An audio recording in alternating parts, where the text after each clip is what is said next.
Good morning. The title of today's video is Manufactured Home Spelunking. I can't show too much of a overview shot of the building, I'd give it away, but what we're going to be doing today is evaluating a manufactured home, looking at its gravity and wind supports, and verifying that the configuration of the foundation meets Permanent Foundation Guide for Manufactured Housing guidelines. So step one, we're going to crawl under the manufactured home here, and I'm going to take my measurements, and then we're going to verify that the configuration of the foundation is satisfactory.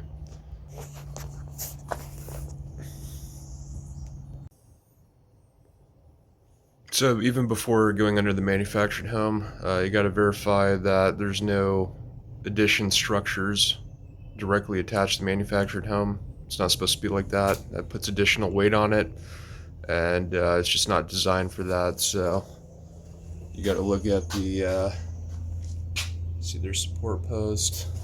This is an awning structure, and they don't have it as a manufactured home right here, and they don't have the post on the other side, so that'll need to be corrected, and they have to mirror the post. This is typically how you access the bottom of a manufactured home. There's vinyl skirting, and they got these grooves, so you just have to pop one of these panels out, and that's how you get inside.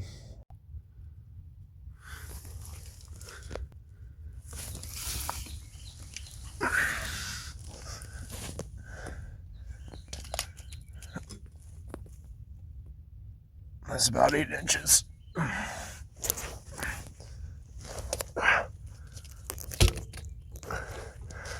Also trying to make sure there's no wiring or anything that could... Want to always look out for hazards.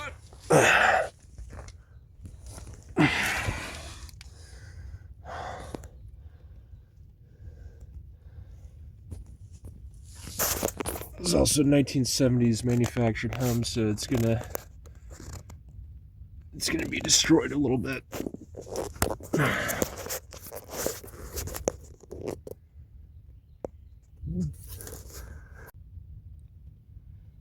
As I previously mentioned, verifying gravity support and wind resistance. So, as you can see, typical manufactured home, it has these I-beams and then these evenly spaced concrete masonry piers. They're dry stacked. So I need to measure the dimensions of that. Well, they're obviously 8x16, and then the foundation typically a footing, concrete footing, measure that, or ABS pad, and then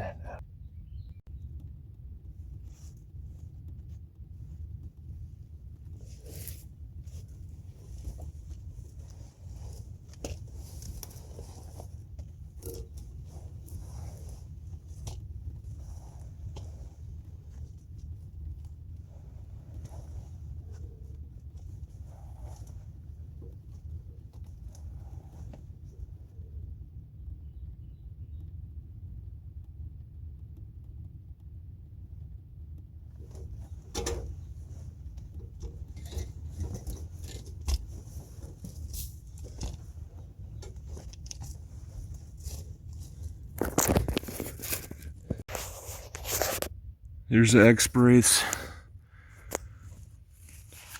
This is typically how it is. It's got a concrete base, and it clips to the bottom of the manufactured home I-beam. So this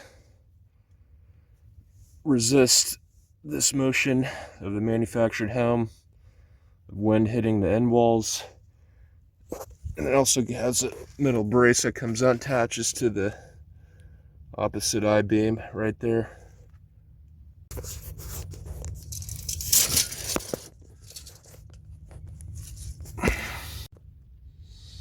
Had to go back into the light here so you can see me. I need to if I get more views, I'll invest in better quality cameras. But essentially, you just look at a typical component of each thing of the manufactured home. So here's a typical pier. So they got a hollow 8x16 and then a solid 4x16, and then that's not typical. They got a 2x piece of wood up top, and you can see the footing here. There's lots of roots, but you can see the edge of the footing here, so I can measure the distance. It's a strip footing, so it's about 4 inches on each side. So it's like a 16-inch wide footing, which is more than plenty to support the weight of the manufactured home.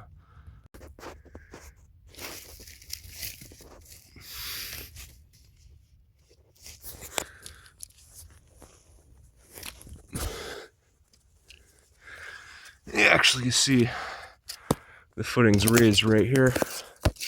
The stripped concrete footing.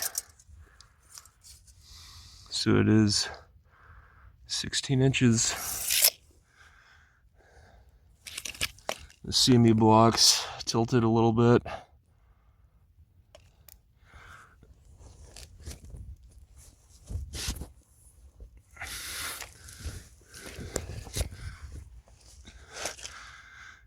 Yeah.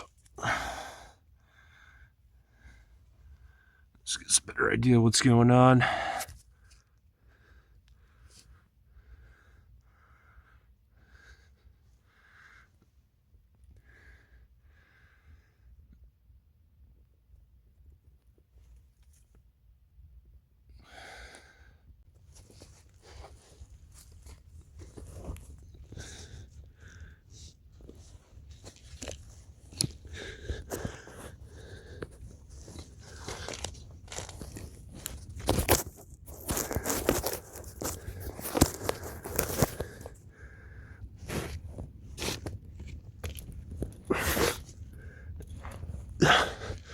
It's really fucking hard doing this holding the phone.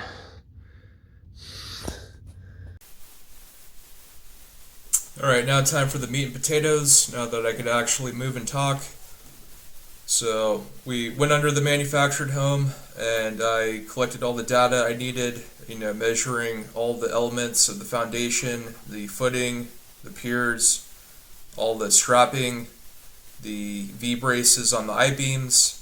With all that data, now I need to compare it to what's allowed, essentially, so the capacity of the foundation. So this is the permanent foundation guide for manufactured housing manual, and in there they got diagrams. All you got to do is match what you observe to the diagram. So essentially starting off with the required effective footing area. So I determined there's 4 I-beams on piers, and these are, instead of just isolated piers or strip footings, doesn't matter, but I determined that with the spacing of the piers and the allowable capacity of the soil used by Florida Building Code 2000 PSF, that the footing dimensions need to be at least 2.7 square feet. And what we determined was that the strip footings are 16 inches in width. They're strip footings, so they go all the way across the width of the manufactured home. So if you just break it up into tributary areas, a 3-foot section by 16 inches equates to 4 square feet. So the dimensions of the footing easily exceed what is required per the manual. So the footing is good.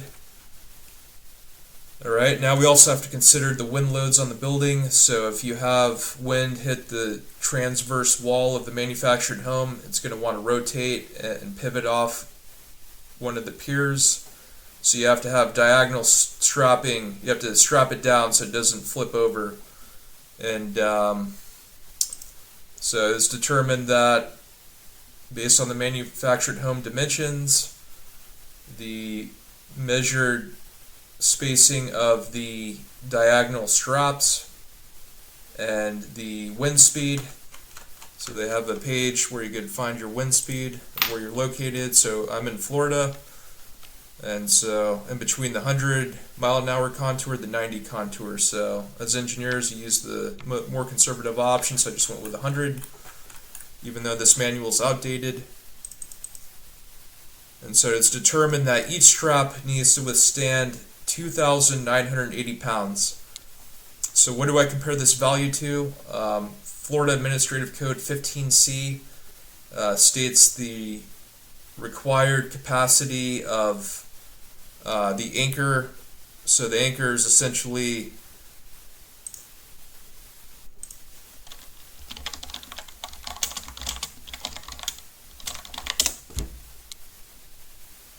this entire component right here, where you have this goes into the ground, then you have the strap, and then you have bracketing that attaches to the I-beam. So this whole component, per the administrative code, needs to withstand approximately 4,700 pounds.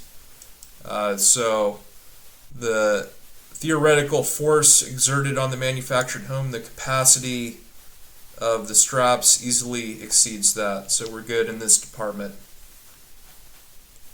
So not only can the manufactured home flip over or rotate, it could also just slide off the piers. So those same straps also resist a sliding force as well. So, based on the configuration of the manufactured home, I determined that, and this is the required horizontal anchorage transverse direction in pounds per foot. So it needs to withstand 540 pounds per every foot. We know the straps are 7 foot apart. So we just do 540 times 7.